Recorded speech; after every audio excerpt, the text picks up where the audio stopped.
है ना। विविक्त कर क्लास 10th की बात हम कर रहे हैं, जिसको इंग्लिश में डिक्रिमिनेंट कहते हैं।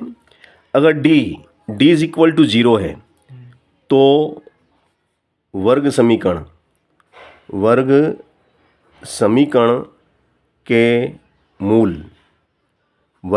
के मूल जो होंगे वो वास्तविक वर्ग समीकरण के मूल वास्तविक और समान होंगे। मतलब x के दो मान आएंगे और दोनों मान सेम टू सेम आएंगे, है ना। फॉर एग्जाम्पल के लिए ले सकते हैं आप, जैसे कि अपन ले लेते हैं, है ना, अपन ले लेते हैं ये एक वर्ग समीकरण है ना। अब इस वर्ग समीकरण के पहले तो इसका ये देखेंगे कि ये जो वर्ग समीकरण दी गई है इसका डिक्रिमिनेंट कितना आता है ना। इसका डी निकालेंगे। पहले क्या निकालेंगे? इसका डी। ये एक, तो ये एक जो है इसकी तुलना अपन एक मानक समीकरण से करेंगे तो ये ए हो जाएगा। ये ए बराबर कितना? एक। ये बी है और ये 9 सी है। ये आप चाहो तो यहाँ पे ऐसा लिख लो कि a is equal to 1 and b is equal to -6 and c is equal to 9, ऐसा आप लिख लो। अब d की बात करें अपन तो d बराबर क्या होता है? b² -4ac, है ना। तो b कितना है आपका? b यहाँ से आप देख लेंगे, b इज -6 का स्क्वायर -4, a कितना है? 1, c कितना है? 9। तो d इज इक्वल टू कितना हो गया? -6 का स्क्वायर। देखो -6 का स्क्वायर का मतलब ये हुआ कि जो -6 है, -6 इंटू -6 2 टाइम, हाँ, माइनस का गुणा करते हैं तो प्लस, और 6 6 36, 9 एकम 9, 9 एकम 9 और 9 चौक 36। अब 36 में से 36 घटेगा तो क्या बचेगा? 36 में से 36 गया तो 0 कट गया, 0, क्योंकि ये 36, उसमें से घटा दो 36 तो बचेंगे 0। अब 0 आ गया तो अगर यदि d का मान 0 आता है तो मूल वास्तविक और समान होते हैं। अगर वो बोल दें कि मूल ज्ञात कीजिए, मूल ज्ञात भी कीजिए, तो अपन फिर इसको मूल को अपन ज्ञात भी कर सकते हैं, क्योंकि फिर जैसे हम इसको इस हिसाब से ले सकते हैं कि भाई गुणा करें तो 9 आ जाए, क्योंकि 9 एकम 9, तो गुणा करें तो 9 आ जाए और जोड़ें तो 6 आ जाए। 3 और 3 6, वेरी गुड, बिल्कुल सही जवाब। तो 3 3 2 बार, है ना। तो इसको अपन ऐसा लिख सकते हैं, कैसे कि x² -3x + 9 is equal to 0, है कि नहीं। 3 3 9 और 3 6, ठीक है ना। अब यहाँ से 2 2 के ग्रुप बनेंगे। एक ग्रुप तो आपका ये बन गया, एक ग्रुप आपका ये बन गया। इसमें भी x है और इसमें भी x है, तो x कॉमन आ जाएगा। x की 2 घात में से 1 बाहर आ गया, 1 रह गया, माइनस ये वाला x बाहर आ गया, केवल 3 रह गया। यहाँ से माइनस का 3 बाहर आ गया तो x रह गया। तो यहाँ माइनस है ना, तो यहाँ पे भी माइनस लगाना पड़ेगा। 3 का पड़ा बोलो 9 आ जाए, 3 3 9 बराबर 0, x -3 और x -3 बराबर 0। तो यहाँ से 2 हिस्से हो जाएंगे आपके, है ना। यहाँ से आपके 2 हिस्से हो जाएंगे। कौन कौन से 2 हिस्से हो जाएंगे देखिएगा अब आप ध्यान से। ये 2 हिस्से कौन कौन से होते हैं? ये x -3 बराबर 0 रख दो, इधर भी x -3 बराबर 0, तो x बराबर धन का 3, x बराबर धन का 3। तो ये उत्तर आ गए 3 3। देखो x के 2 मान आए, x के कितने मान आए? 2 मान आए, और दोनों कैसे हैं? Same to same. मतलब ये जो 3 है ये मूल कहलाते हैं। इनको क्या कहते हैं हम? मूल कहो या हल कहो, या तो मूल कहो या हल कहो।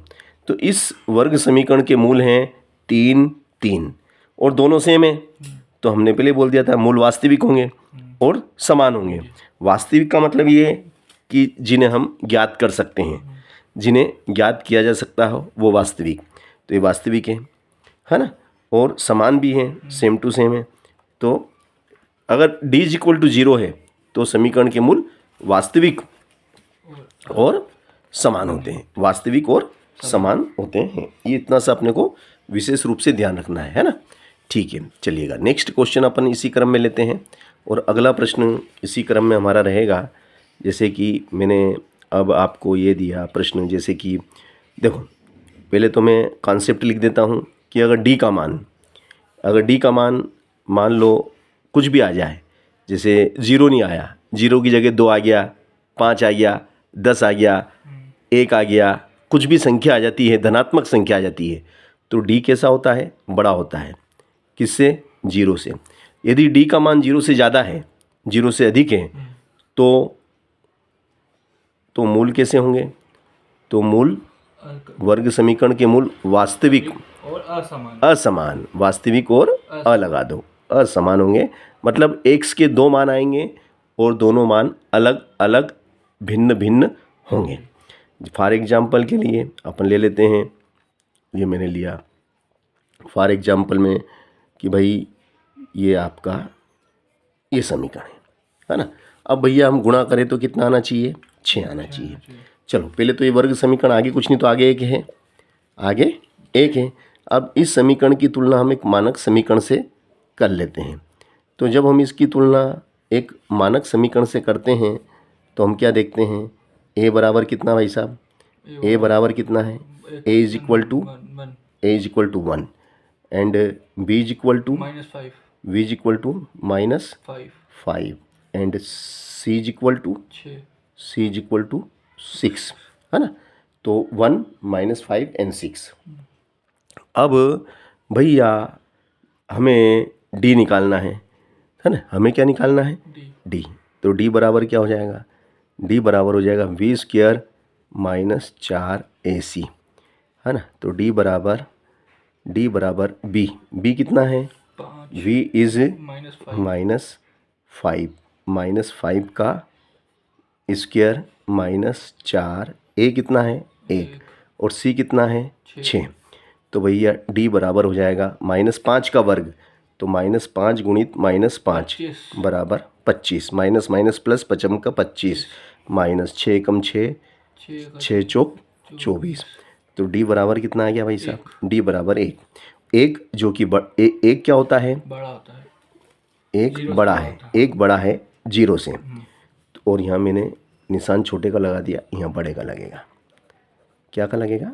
बड़े का। यहाँ थोड़ी मिस्टेक कर दी थी। d is greater than 0। अगर d का मान, यदि d का मान 0 से बड़ा है, 1 जो कि बड़ा है 0 से, इसलिए मूल कैसे होंगे? असमान होंगे। मूल वास्तविक और असमान, मूल वास्तविक और असमान होंगे। अब भैया ये वर्ग समीकरण देखिएगा अब आपकी x² - 5x धन का 6 बराबर 0। तो भैया आगे कुछ नहीं तो आगे एक है। अब इस 1 का गुणा किस में करेंगे? 1 का गुणा 6 में करेंगे। तो गुणा करें 6 एकम 6, गुणा करने पे 6 आ जाए, गुणा करने पे कितने आ जाए? 6 आ जाए। गुणा करने पे 6 और ये क्या का निशान दिख रही है आपको? प्लस का। जोड़ने पे 5 आना चाहिए, 2 3 5। Very nice. तो वही वाली बात हो गई कि x² - 3x - 2x धन 6 बराबर 0। अब इसमें से और इसमें से कॉमन आ जाएगा, तो x दोनों में है, x बाहर आ गया, 1 रह गया, 3 रह गया, इधर से 2 बाहर आ जाएगा, x रह गया, यहाँ माइनस है तो यहाँ माइनस लगा दो, 2 का पड़ा बोलो 6 आ जाए, 2 एकम 2, 2 4, 2 तिया 6। अब हम देखते हैं कि भाई ये वाला ब्रैकेट ये सेम टू सेम है, तो इसको एक बार लिख दो x - 3, अगले ब्रैकेट में ये वाला लिख दो और ये वाला लिख दो बराबर 0। अब यहाँ से आप क्या करो कि इस फैक्टर को 0 के बराबर रख दो, x है ना। इस फैक्टर को आपने क्या करा? 0 के बराबर रखा। तो भैया ऋण का 3 उधर गया तो क्या हो गया? धन का 3। इस फैक्टर को भी 0 के बराबर रख दो, तो भैया ऋण का 2 उधर गया, धन का 2, तो उत्तर आ गया 3 और 2 जो कि असमान है, एक जैसे नहीं है, है ना। ये 3 है, ये 2 है ना। तो मूल हमने ज्ञात किए कि मूल वास्तविक हैं किंतु असमान है, भिन्न भिन्न। एक का मान 3 आया तो दूसरे का मान 2 आया, ठीक है ना। तो ये हमने आपको सिद्ध भी करके दिखाया सूत्र को कि भाई सूत्र कहता है ऐसा होता है, तो ऐसा होता है, तो हमने आपको सिद्ध करके बताया, है ना। अब तीसरा सूत्र, तीसरी कंडीशन कि अगर डी का मान, यदि तीसरी कंडीशन हमारी क्या कहती है, तीसरी कंडीशन कहती है कि यदि डी इज़ लेस देन 0, यदि D is less than 0, D का मान 0 से छोटा है। अब 0 से छोटी संख्याएं कौन सी होती हैं? -1, -2, -3, -5। Yes, very good. तो ये मैं बताना चाहता था कि भाई 0 से जो भी छोटी संख्याएं होती हैं वो ऋणात्मक संख्याएं होती हैं, है ना। तो अब डी इज़ लेस देन 0, तो वर्ग समीकरण के मूल अधिकल्पित होंगे। वर्ग समीकरण के मूल कैसे होंगे? अधिकल्पित। अधिकल्पित होंगे, है ना। इतना सा हमें ध्यान रखना है कि ऐसी कंडीशन में मूल अधिकल्पित होते हैं, ठीक है ना। इस कंडीशन में मूल अधिकल्पित होते हैं। अधिकल्पित का मतलब जिन्हें हम ज्ञात नहीं कर सकते हैं, है ना। देखिएगा, जैसे कि फॉर एग्जाम्पल के लिए अपन ले लेते हैं, है ना, -7x, है ना, +2 बराबर 0, ठीक है ना। अब भैया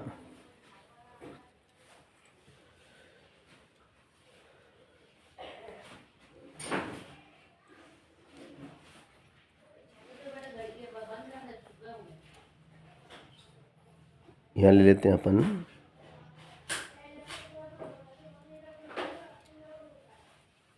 दोनों माइनस होना चाहिए। ये ले लेते हैं अपन, ये 18 है, ठीक है ना। ठीक है, तो देखो आगे 1 है, तो इसकी तुलना अपन इससे तुलना करेंगे, ठीक है। अब तुलना करने पे हम क्या करेंगे कि भैया a कितना है, b कितना है, वो ज्ञात करेंगे, है ना। तो देखिएगा a बराबर कितना है बोलो? 1, a इज़ 1, b बराबर बोलो? -7, b इज़ -7 और c इज़ 18, ठीक है ना। c इज़ 18, ठीक है, वेरी गुड। अब भैया ये हमने निकाल लिया, अब हम d निकालते हैं। d बराबर क्या होता है? b² -4ac, तो d बराबर, b कितना है? b माइनस का 7, तो ये -7 की घात 2 -4, a कितना 1 और c कितना 18, तो d बराबर हो जाएगा -7 का वर्ग, तो 7 7 49 माइनस 18 एकम 18, 18 चौक 72, तो d बराबर हो जाएगा आपका, d बराबर होगा 3, है ना। फिर इसने किसको दे दिया? 6 में से 4 गया तो 2, माइनस का 23, जो कि छोटा है 0 से, इसलिए मूल कैसे हैं? मूल अधिकल्पित हैं, जिन्हें हम ज्ञात ही नहीं कर सकते हैं, मूल अधिकल्पित